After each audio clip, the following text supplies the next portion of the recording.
Hi, and happy Friday. On today's Friday Mortgage Minute, I am here to talk to you about renovation lending. So, included in the email, you will see it's a product guide. It's a lot more detailed.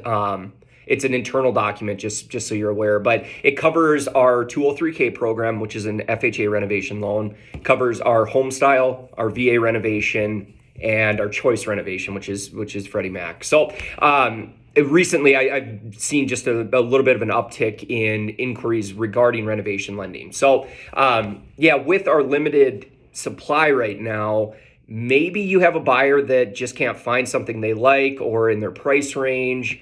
It seems like there's some voids in price ranges. So maybe is the time to talk to them about renovation lending. Maybe there's a house on the market that just needs a lot of work. They didn't want to deal with it. However, maybe it's the only option they have right now.